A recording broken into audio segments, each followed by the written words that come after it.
Welcome back, fellow true crime enthusiasts, to today's case file, part 5 of the series, Who Murdered Jimmy Gaul? The Boys Next Door, part 2.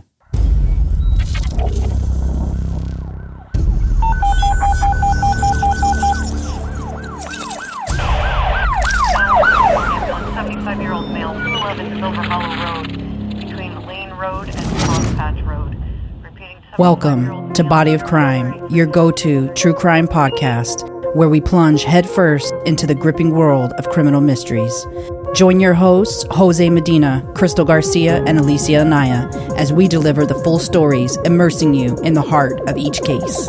With spine-chilling cases, in-depth analysis, captivating interviews, and a comprehensive examination of the evidence, embark on a thrilling journey with us as we explore bone-chilling cases from around the globe. Whether you're a seasoned true crime enthusiast or a fresh face in the genre, we guarantee to keep you on the edge of your seat. So put on your detective hat, grab your notepad, and get ready to dive into the thrilling world of Body of Crime.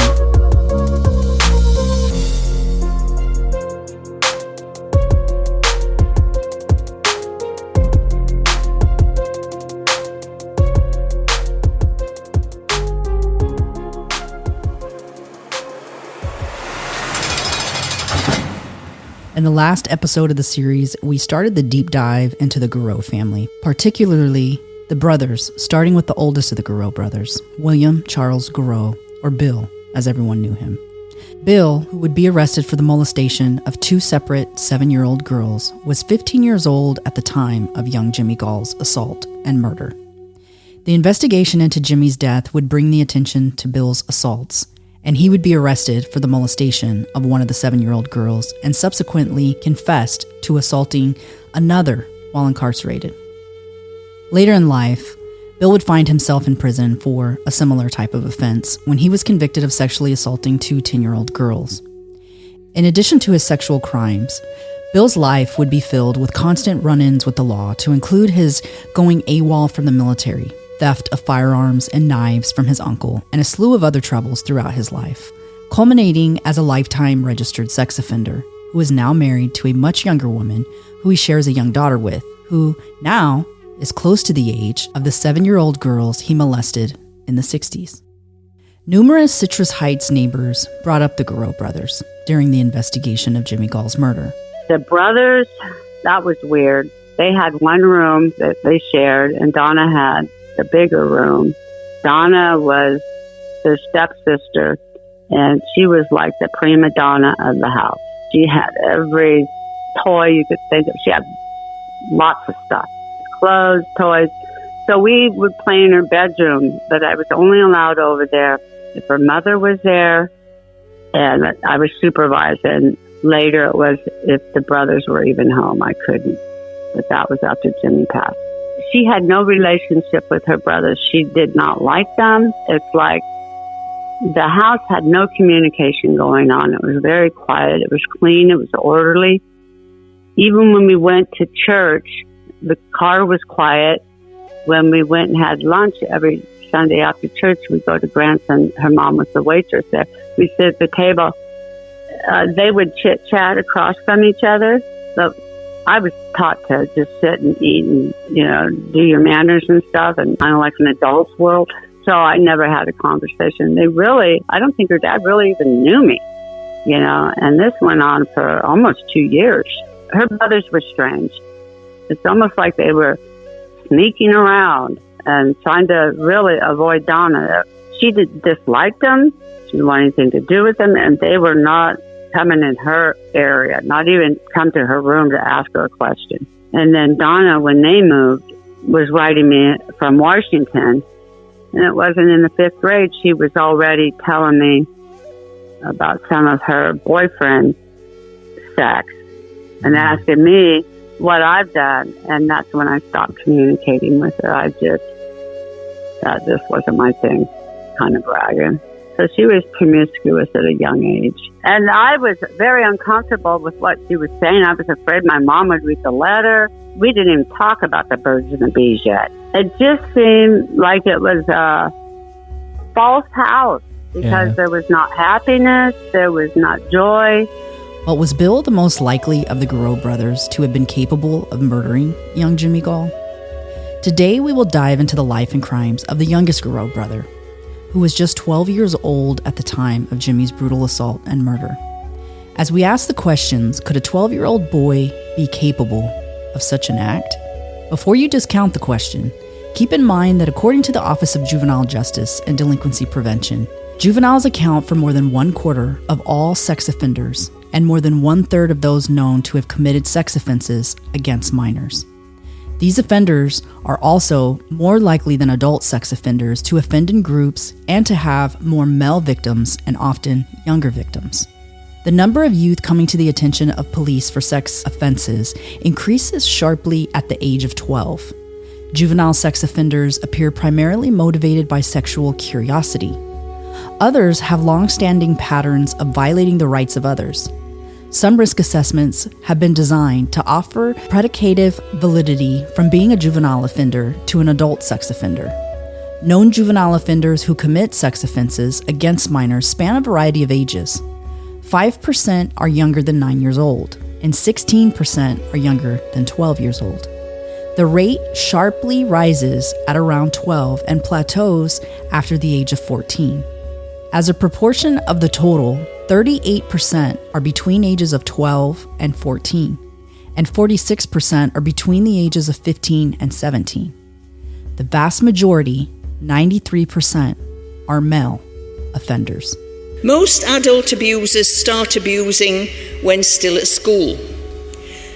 You may be surprised to see that 20% of adult sex offenders, this was a massive 1,007 self-confessed child sex offenders, 20% said they were sexually abusing younger children before they were age 10, 43% age 10 to 15, 70% by 19. In other words, most child sex offenders are offending whilst they are still in school, and between 1 in 4 and 5 boy victims will reenact the abuse. And some of you may remember that the man who was convicted of killing Daniel Morecambe said he'd had 30, I think it was, victims by the time he was 14. It's learned behaviour, mostly. We're finding increasingly that children are sexually abusing other children in school. I think one of the problems is that a lot of teachers don't know the difference between normal sexual curiosity and behaviour that indicates that somebody is acting out their own experiences. At one time, children who were reenacting, about 70% were reenacting their own abuse. Now I'm told that about 60% are reenacting pornography. So there's the difference, not normal sexual curiosity when they're offering oral sex, which seems to be the most common one. When they're targeting younger children, inserting objects, using threats and secrecy, these are all the things that adults do. So it's learned behaviour. With normal sexual curiosity with younger children, it's usually, you show me yours and I'll show you mine, or playing nurses and doctors, or playing at mummy and daddy. Randolph Eugene Garreau, who some knew as Randy and others as Gene, was a fierce Capricorn born on January 13th of 1952. He was the youngest child and son of his father Donald and mother Tina, who we got to know during our first part of the Garreau episode. He was 3 years younger than his oldest brother Bill and 2 years younger than their middle brother Dick. He was the baby of the family until Donna was born, just 3 years later, just prior to the Garreaus relocating to California. Gene, or Randy, served as a Boy Scout in the Boy Scouts of America out of Citrus Heights from 1961 until 1963, alongside his brothers Bill and Dick, their troop known as Troop and Explorer Post 228. As all little brothers typically do, he likely aspired to be just like his older brothers. As we learned with his brother Bill in the last episode, their father was active with the troop, participating as a scoutmaster, traveling when they did short trips focused on leadership, skill building, and earning skill badges. Gene was 12 and a 7th grader at Citrus Heights Elementary at the time of the assault and murder. Jean's brother, Bill, was subsequently arrested at San Juan High School on charges of molesting a 7-year-old girl in the neighborhood, which developed out of the investigation of Jimmy's case on May 4th, 1964. While at the Sacramento County Juvenile Hall, his brother Bill also admitted to the molestation of another 7-year-old girl the summer prior. The boy's stepmother, Betty, was frustrated that authorities suspected her boys of having anything to do with Jimmy's murder, solely on the fact that they had often exhibited delinquent behavior and were constantly involved in mischievous acts. Additionally, it was known that the Garreau brothers had a common dislike for Jimmy, according to the children in the neighborhood. Within just a couple of years, the entire family would relocate to Washington State in 1966, but the move did not leave the boys' trouble behind. Following his oldest brother's theft case, they were yet again making a move, and this time to Chula Vista, California, where Randy would attend his last high school, and not the same one as his half-sister Donna. When Randy was 17 years old, Bill would be in trouble again, so the moves were never a fix for the boys' trouble. The family may have thought that Randy was turning a new leaf when he enlisted in the U.S. Army at 18, selecting the occupation of medical care and treatment in September of 1970. He even had a girlfriend. However, that was far from the case, and the details that would soon emerge surprised many, but likely not the Garreau family at this point. The boys simply couldn't refrain from a life of trouble.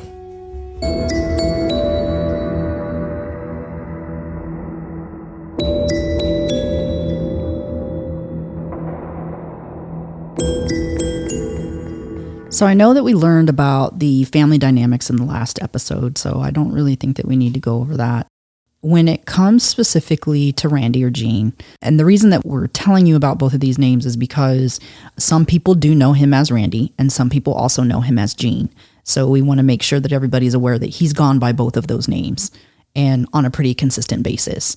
We know from many cases that children can commit violent crimes, children can commit murder, and a lot of times what you see, as you know, we pointed out in some of the data, is that it's more common in those ages that a crime not be committed by one person. You know, you tend to be more social at that age. You tend to want to not do things by yourself. Is there a possibility that a crime is committed by more than one person? And there is a possibility of that at that age, especially. Right. And there's a higher probability at that age. Right.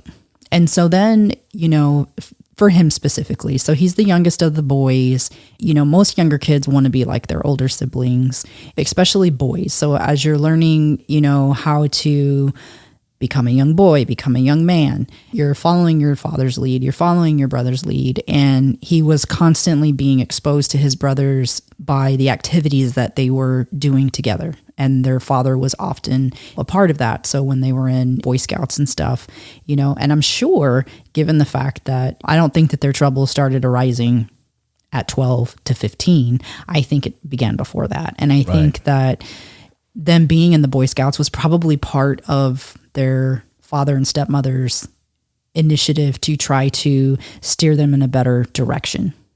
That makes sense. But it could also have been negative exposure if there was something going on, something nefarious with their involvement with the Boy Scouts or their involvement with their father in terms of were they being sexually abused as children. And we talked about this during the last episode. Typically, when you see someone who becomes a sex offender, typically if you follow the breadcrumbs back, you find that at some point in time, they were also sexually offended against.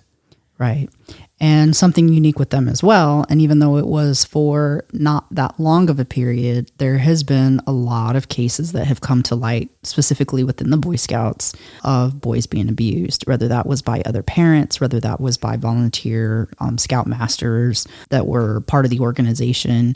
And that is why also Bill came out later when he became a scoutmaster as a volunteer, as a predator. And he actually used a fake name. It's not really easy to pull up that information because you have to kind of follow a trail of the fake name that he gave. Randy, when Jimmy was assaulted and murdered, was 12 years old at the time. And then, of course, his older brother Bill was 15, and the middle brother was 14. He was in the 7th grade, and that's important because during some things that occurred later, you're going to hear 7th grade come up, and I think that that's very important.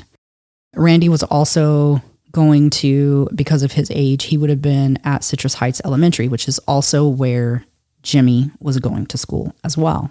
So that's also a significant element as well.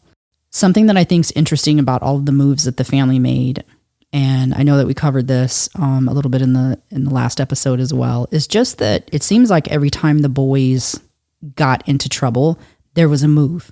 So they get in trouble, the family moves. They get in trouble, the family moves. Almost like they're kind of trying to protect their, whether they think they're taking them out of, maybe at one point they thought, hey, we're taking them out of a bad environment and we're going to, if we start over fresh, then they're going to do better. And unfortunately, everywhere they went, trouble went. They were the trouble. They were the movement of trouble everywhere they went. Right. They were the common denominator. Right. We see this in other cases as well, especially when people are predatory. We saw it with the Menendez brothers where they started doing breaking and enterings and their father moved them from one neighborhood to another to get away from the stigma of their crimes. We saw it with the case with Jesse McFadden, where he was committing assaults and then his mother was sending him to go live in Kansas with his dad and bouncing him around in a way to circumvent being held accountable for what he's doing. It's a way to kind of like try to protect the child by sending him somewhere else, but not really addressing the issue. And also even predatory behavior of adults as well. So you see it a lot as well when you have cases like the Turpin case where they were abusing their children. Every time any type of organization or neighbor, anybody was kind of catching on or asking questions or being a little bit, what they considered to be nosy or asking too many questions, they also would move. They would pick up and move. Right. On September 22nd, 1971, around 2:40 p.m. in Chula Vista, California, the Artelman children trudged warily homeward from a long day at school. The day was almost perfect with the weather hovering in the mid-60s and the sun still hung in the sky. The breeze, a pleasant reprieve from the California sun.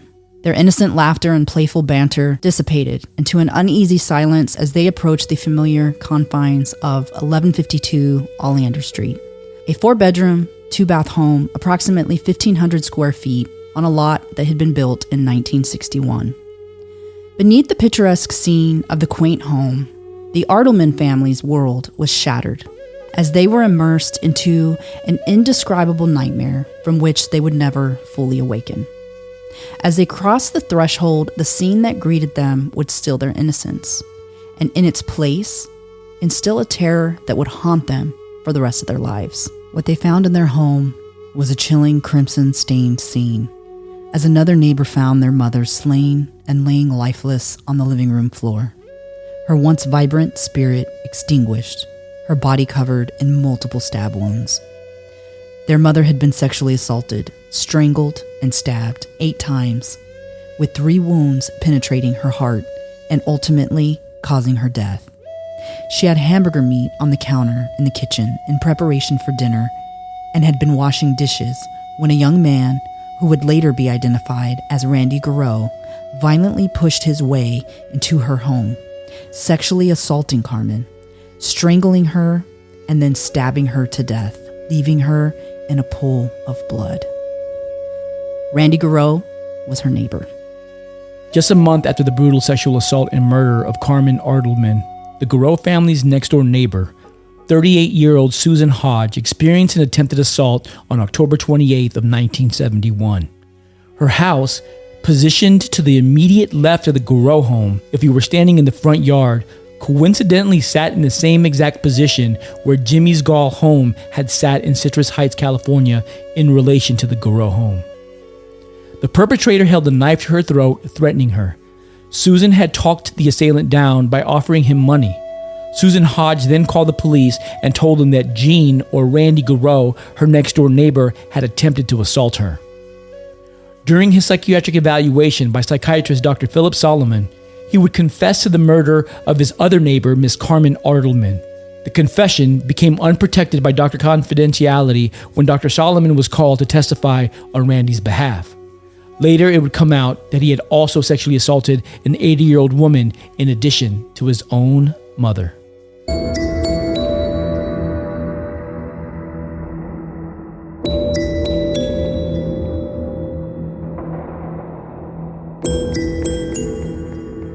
He assaults an 80-year-old woman. He assaults his mom. I'm assuming it's his biological mom. I'm assuming that it's probably his biological mother. And that would make a lot of sense just because of the separation that was created with the families, the fact that, the boys lived with their dad as opposed to their mother. I think all of that kind of aligns. However, we're not positive about that. So in the documents that we've been able to find, it does say his mother, and we're assuming that it is his biological mother. That's 2 cases of sexual assault that was committed by Randy before any of this even occurred. And then he murders Carmen Artelman. And then a month later, he's attempting to kill another person in the neighborhood. This is a pattern. And you got to think, too, something that really sticks out to me with both of these assaults. One, they're both in his neighborhood. They're both on the same street. Carmen's house was a little bit further down. And then his last assault or attempted assault was their next door neighbor. And if you were to overlay that map with the map in Citrus Heights, you would see that her house would have been Jimmy's house, which is just super coincidental. Right. And also the fact that these assaults happen so close together. So sometimes, especially if offenders have escalated in their behavior. So let's say he had never committed murder up until this point. For somebody to commit a murder and then to turn around and just a month later already be doing another assault and not have some type of like cool down period where you're kind of freaked out, you don't want to be caught. He's committing another crime just a month later. Right. Very close to a crime where he just committed a very brutal assault and murder. It looks like his targeting of his victims is really based on proximity and also on opportunity. They're not all the same age. They're not all the same look. They're not all the same. It's whoever is available to attack and assault is who he's going after. And the one common thing that you can kind of follow is that they're all close to where he lives. It's not like he's going to another neighborhood somewhere down, in another town, or he's driving around searching for a victim. No, these are all people that he sees all the time. Very similar to how he would have been seeing Jimmy all the time. Right. And I guess my question would be, if we were to look at other places where he lived between the time that they moved from Citrus Heights until he got caught for the murder of Carmen, would there be other murders that have gone unsolved? Possibly. And not just that. So we know that, they're constantly picking up and moving. And a couple things as well to keep in mind is when they were in Washington, he didn't attend the same high school as his middle brother.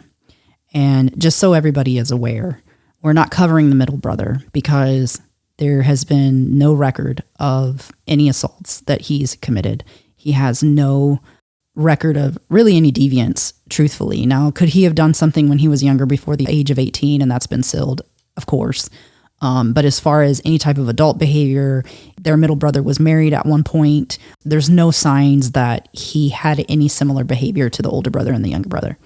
So it's odd when you're living in the same home to have one of you going to one high school and one of you going to the other high school. That right there indicates typically when that occurs, it's because there's an issue. So you're having to go to a special school or you're having to be separated for some reason or another, even if it's simply because you're the one who's getting in trouble and, we're trying to keep this other one separate so that they can have a normal school experience and not have to deal with whatever this issue is. Right. So then when they're in Chula Vista, he did attend a high school there as well. I don't believe that he graduated because that's something that comes up later about his lack of education. But there were a number of different people that would talk about him from his school, to include the girlfriend that he had. And there as well, he didn't attend the same high school as his sister either. So Gotcha. Definitely an issue there. And during all of this as well, so during the time when, he's doing these different things, his older brother is also committing crimes at the same time. And they're honestly so very close together with kind of how everything's occurring. So it appears that Randy was trying to enter the military, and I'm sure that his family probably felt good about that and thought, he's going to go into the military, he's going to somehow or another straighten up, not get into trouble, but obviously that didn't last. So after these assaults took place, and obviously he is going through the judicial system, that, of course, is no longer a possibility for him.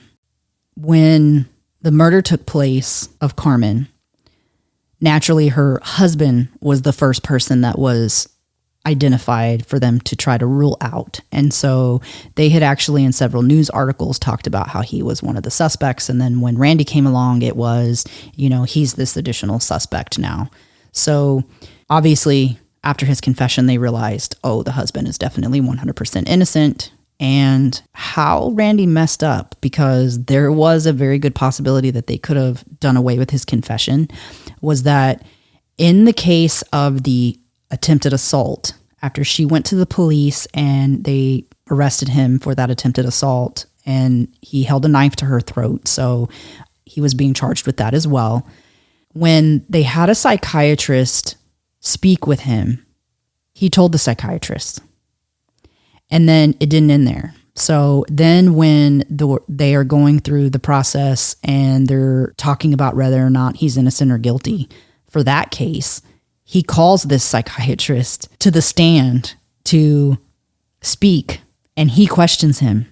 And so when he questions him, it comes out. And so that is the reason why they could not say that it had to be thrown out. They said, you, by your own volition, called him to the stand on your behalf and then questioned him in a manner that allowed for that to come out. So you no longer have that doctor-patient confidentiality that you once did, because now it is out and you allowed for it to come out. So then that, moved over to his trial for the murder case. So he was convicted for the attempted assault, and he tried to do like a no guilty and all of that. He ended up being convicted for that case, and then it went into his trial for this case. Some of the things that played in very early on was, first, he tried to change his plea. So he first did a plea of not guilty, and then he wanted to do an insanity plea. And between his attorney and him, and reviewing requirements for later appeals and things like that, he then went and said, well, I want to plead guilty. And the judge is like, absolutely not. Like, I wouldn't let my own son do that. I'm not going to let you do that. That was kind of a play because there's some leeway there when it comes to appeals, and also having to do with him trying to say that he's insane as well.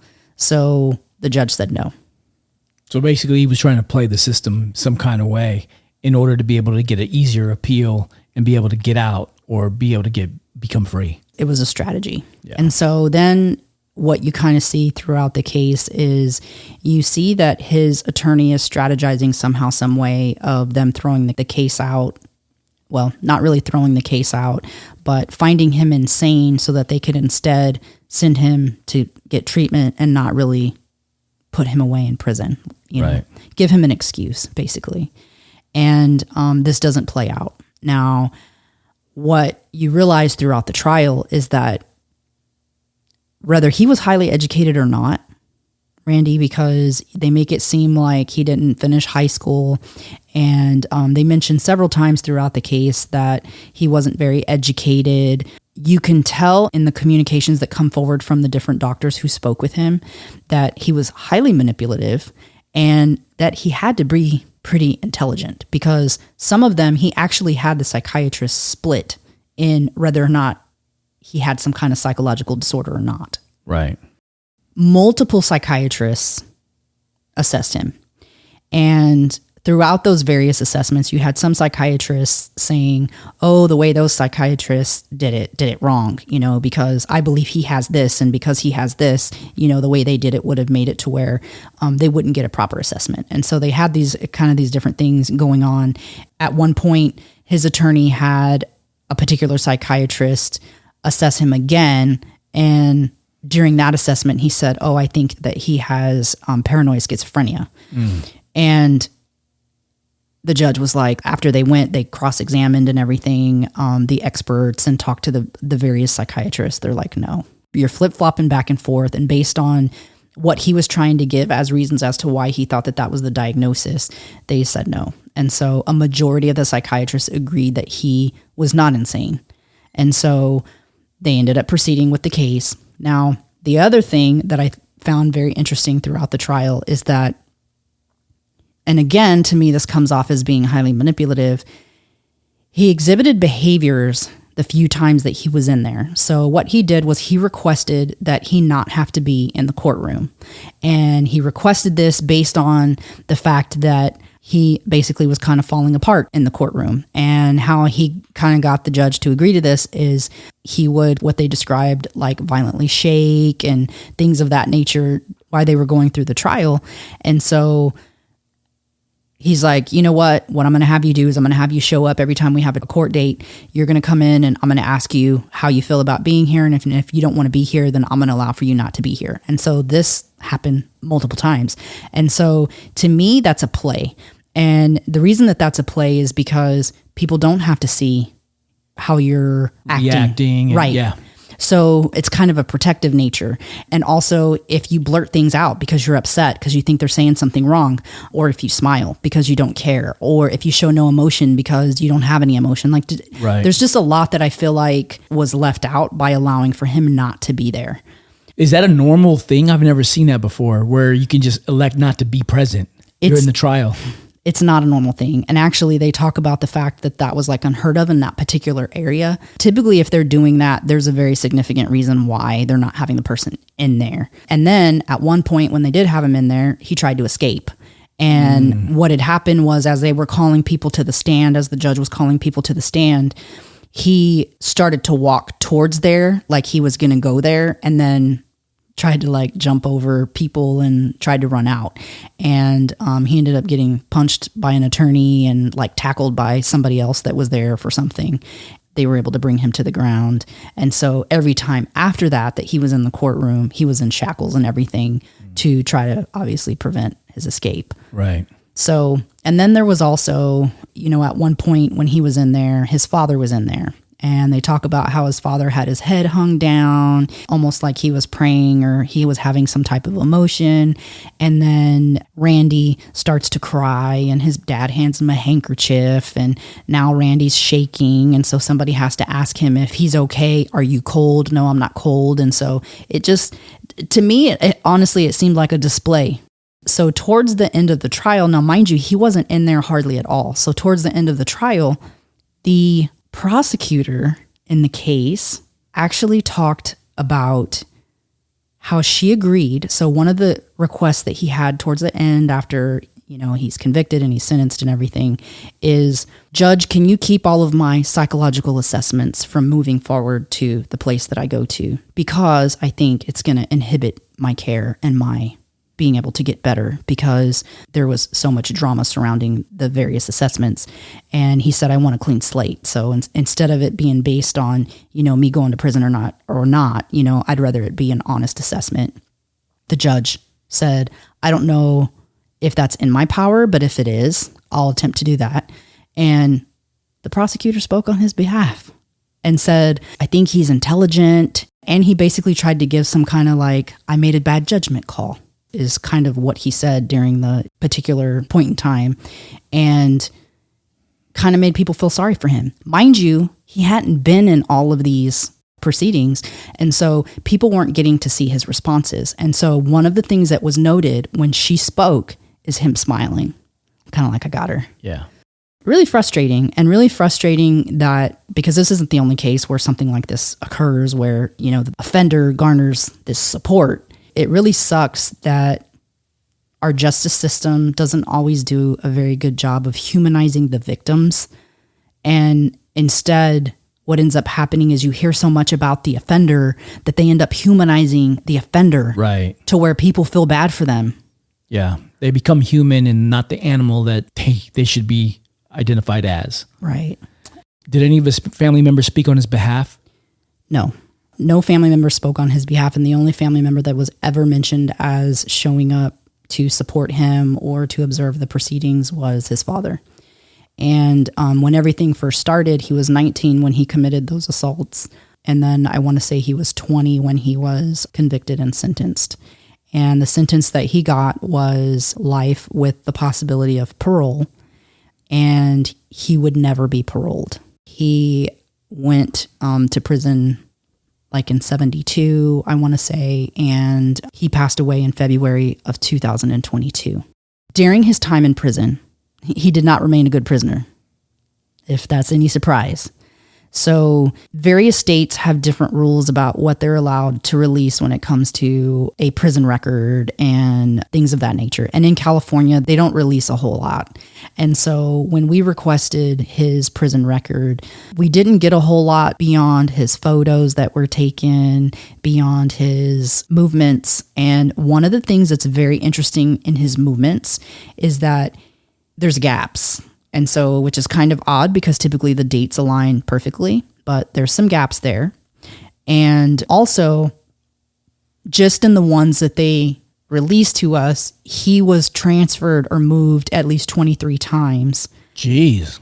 Yeah, which means that he was moved at least every other year, which is a lot for an inmate. You know, generally you would spend, a majority of your time at a particular facility. If you have good behavior, they'll move you to maybe a lower security facility, and they'll continue to do that if you have good behavior.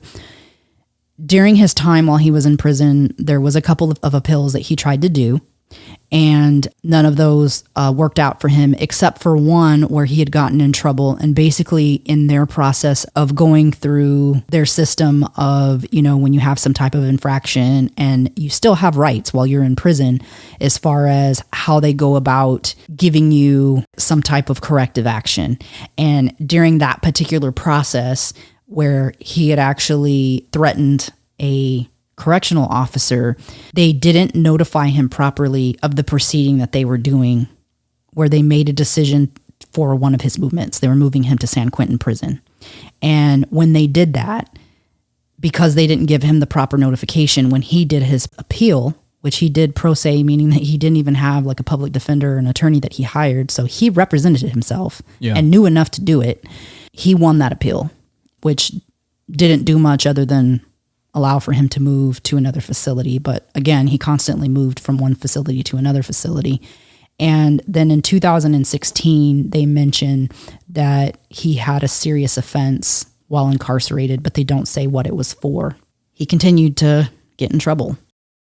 So in 1977, he gets in trouble and he's sentenced in San Luis Obispo County, California, to serve 3 years for possession and manufacture of a deadly weapon by a prisoner to be served concurrently with his life sentence, which basically means nothing happened because he's already serving time. So it wasn't that they added time to his time. Right. So then what's interesting about that, and the reason that I call that out as well, isn't just about his behavior, but also the fact that within a year of that, the Gaul family moves again. So they decide to pick up and move. And mind you, William, his oldest brother, is still getting in trouble as well. Right. So at this point, their sisters graduated and his trials ended. He got sentenced. Now he's getting in trouble again. And his family's like, hey, we're going to move to Florida. We're out of here. So they turn around and they move from California to Florida. So that occurs. And just to kind of give you an idea of some of these different facilities, he was at San Quentin at some point. He was at California State Prison in Sacramento and Cochran. He was in a men's only facility, which a lot of these are men's only facilities. He was at one point in a facility when he first was sent to prison. One of the first facilities he went to was a location that had a lot of service available for people with mental health issues. And then the last facility that he would be at, he went to Mule Creek at one point, which means he was with some different people that we've covered, San Quentin, different people that we've covered as well. And then on January 12th of 2021, he was moved to a California medical facility. And they don't identify what that facility is or if it's some type of prison medical facility, but he was there from January 12th, 2021 until his death. So he died on February 23rd, 2022. He remained at that facility until his death. So whatever it was that he died of, and we've requested his death certificate as well. He more than likely was sick for a while. During his trial, did he ever talk about his childhood or any type of abuse in the home? He did not. None of those things came up. He did make a comment at one point that he had never murdered before. And it was kind of eerie because you kind of get the sense of like, okay, you've never murdered before, but it's almost like you're saying like you've been in trouble before, but this is like your first time that you've, committed a murder. And why you would even highlight that, I don't know, just kind of odd. At one point, he said that God had forgiven him. He identified as being, I wouldn't say a particular religion. He never came out and said he was a particular religion, but like how he identified was on some level of a religion, so to speak. He also spoke specifically, and this is something that was really odd, is that he said if he would have had the right direction when he was in 7th grade, and he specifically mentioned 7th grade, that he thinks that he wouldn't have gone down the path that he did. When he was in 7th grade, it was the year that Jimmy Gaul was murdered. Something happened in 1964. Right, during that time frame, and that he found to be significant. So I always tell everybody, and I'll say we always tell everybody, that even when people lie, there is always some elements of truth within the lie. So there's some nuggets when you're going through some of the different trial transcripts and some of the different things that he says, direct quotes that are given that just come off as just being eerie when you see what he says. Even when he talks about murdering Carmen, and something that really, really, really stood out to me about her murder was, so we know that Jimmy was strangled. When he murdered Carmen, one of the things that he talked about was that when he tried to manually strangle her, he checked to see if she was breathing. For most people, so just to give you an idea of how I would know this, so our family, we do Brazilian Jiu-Jitsu. My daughter competes in Jiu-Jitsu. And when somebody passes out from a choke, when you choke somebody out, they pass out for a few minutes and then they come to. So most people who have never experienced something like that could think that they just killed somebody. They don't think to check to see if they're breathing. So that stood out to me as just a really strange red flag, that he would think to check to see if she was breathing. And when he did, and he also, when he's talking about the crime, he talks about it in such a callous manner of how she sounded when he was trying to choke her. You know, how when he choked her, he thought she was still alive and he checked to see if she was breathing. He needed to make sure because he didn't want her to go to the police. And so when he checked to see if she was breathing and she was, then he went into the kitchen and he got a knife. And so there's multiple times within that whole scenario where he could have said, I'm making a huge mistake. I need to stop this. And he didn't. He continued on in that pattern. And he didn't stab her once. He didn't stab her twice. He stabbed her 8 times after having sexually assaulted her and strangled her. And then left and cleaned up like nothing had happened. And then a month later, he's at it again. And I don't even think his neighbor realized how incredibly lucky she was because he had just murdered somebody a month prior. Right. And the way that she approached the situation was she tried to bargain with him. And she's like, hey, like I got money I can give you. I can leave money for you. I'll go get some money out. I'll put it in the mailbox. I won't go to the police. Like she really worked to try to get out of that situation. And for some reason, he allowed it. And one of the psychiatrists that talked about Randy during the trial talked about how he had a serious sexual urge that was uncontrollable. And talked about it, you know, at one point when Randy saw one of the women, how he decided, like, I'm going to go after her.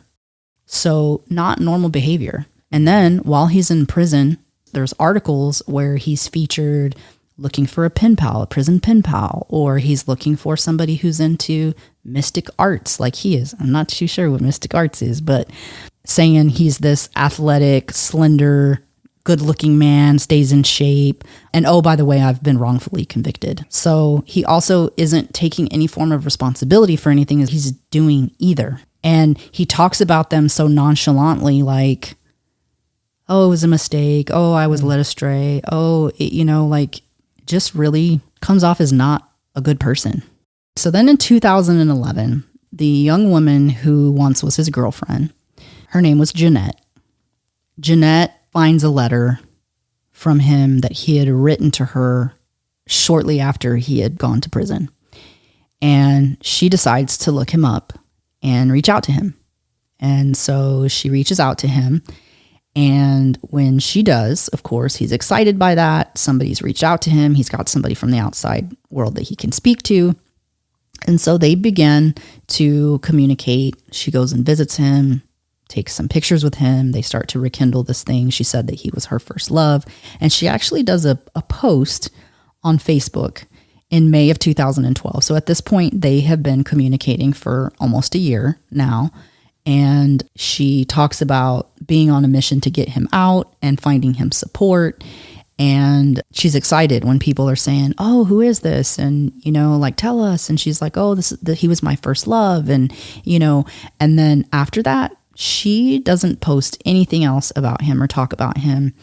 We've tried to reach out to her. And honestly, I'm hoping that she will speak to us because she might be able to provide some insight that would be incredibly helpful to this case in many ways. And we definitely would like to speak to her. So I'm hoping that she will feel comfortable to speak.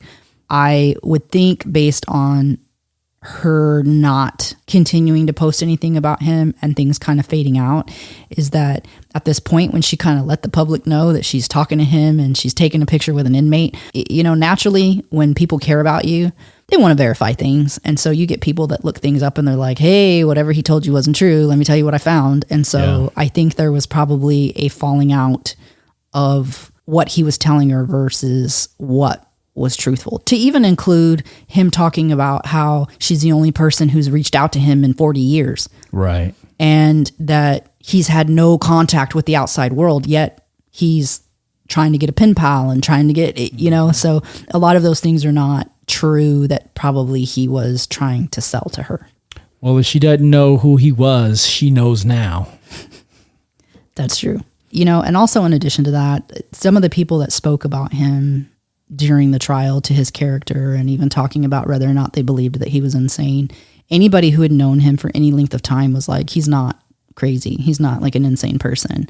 So there was nobody who actually knew him who could attest to any type of like psychological disorder. Right. He seemed to be very nice, very well spoken, and had connections with various people, to include this girl who was younger than him, by the way, as well. She was younger than him.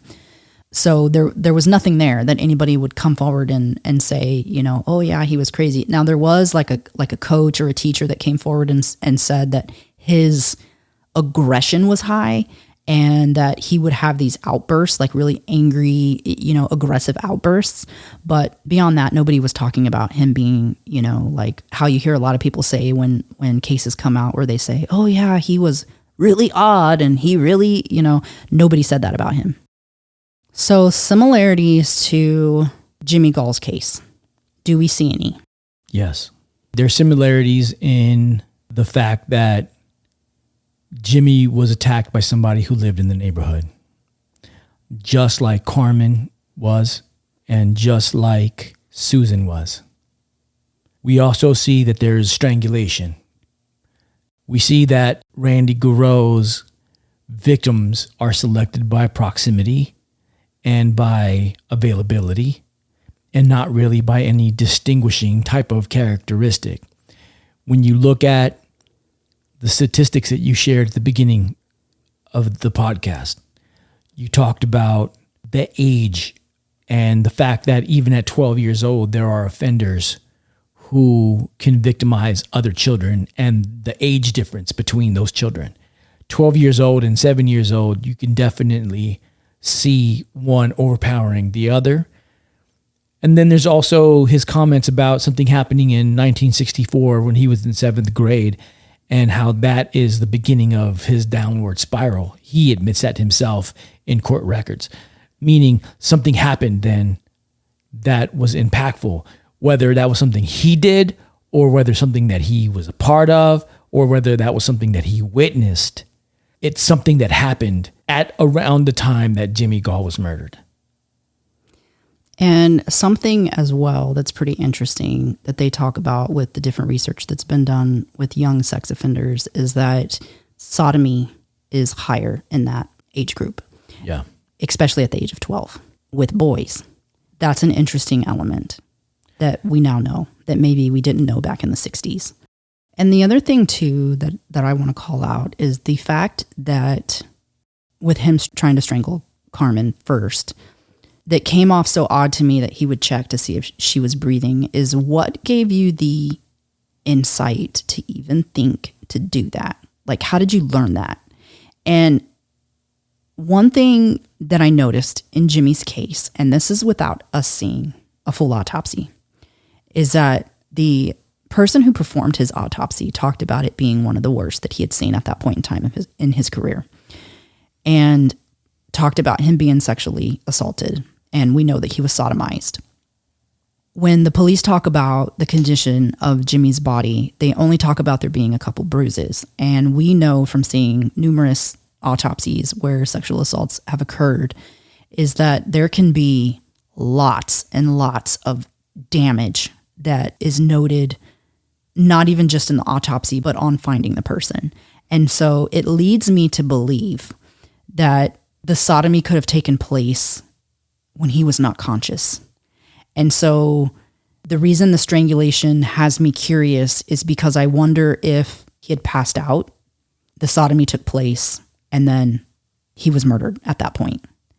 And that would make sense if indeed he did not have a lot of physical signs, because he would have fought back. There would have been more physical signs that somebody would have noticed initially, even before performing an autopsy. You would have seen other injuries because of that struggle during what's taking place. And so that to me is just a huge deal in hearing that and making me wonder, were you there? Did you know? So it created these kind of red flags and these questions for me that just come off as just being highly coincidental. Randy, or Jean Garreau, like Bill Garreau, was a sexual deviant and one who had become accustomed to getting away with his crimes. He played the victim too well, and he even garnered support throughout his trial, gaining sympathy and having the courtroom in tears with his pleas. He would first plead not guilty before attempting to change his plea to guilty to allow for an easier appeals process, which the judge denied, and then tried to claim not guilty by reason of insanity. Fortunately, he was found to be sane enough to stand trial. Randy would eventually claim that he had been forgiven by God before putting out a personals ad claiming that he had been wrongfully convicted, eventually connecting with the young woman who was looking for a prison pen pal. And Randy would lie and tell her that he had no contact with the outside world, but that wasn't true according to other personal ads and pen pals that he had maintained while in prison. The Garreau brothers were accustomed to not being held accountable for their behavior. 2 women had already been sexually assaulted, to include Randy's own mother, prior to the brutal assault and murder of Carmen Ardelman. How many others lay in their wake that went unreported or undiscovered? Just a month after the brutal slaying of Carmen Alderman, on the same street where Carmen had been murdered, and right next door to his home, Randy would attempt to assault Susan Hodge. What role did the Garreau boys play in the assault and murder of Jimmy Gaul? Both brothers have been suggested as likely persons of interest in Jimmy's death. Randy, just like his oldest brother Bill, was described as not liking Jimmy, and they lived right next door to him. The similarities are uncanny. What are the chances that Bill and Randy Garreau, both violent sex predators who lived in the same neighborhood where a young 7-year-old boy had succumbed to a sexual assault and a strangulated death, very similar to Carmen's end, are just one big coincidence? Are the Garreau boys' colorful histories just a coincidence? Or are their future crimes really breadcrumbs that, when followed, trail back across time, across borders, and across victims, leading back, all the way back to a small neighborhood in Citrus Heights, to a small, undeveloped field of land in a small earthly depression where a young 7-year-old boy named Jimmy Gaul was found strangled on May 4th, 1964.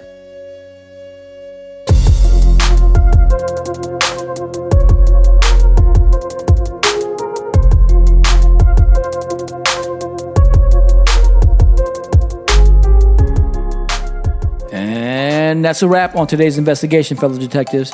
If you found this episode both enlightening and captivating, then please subscribe to our podcast show and our Patreon. Leave a review and hit that like button. Share our podcast with others and engage with us on our website and social media platforms. You can find us on all major podcast platforms as well as our website at www.bodyofcrimepodcast.com, where you can access all of our episodes and bonus content, including valuable resources.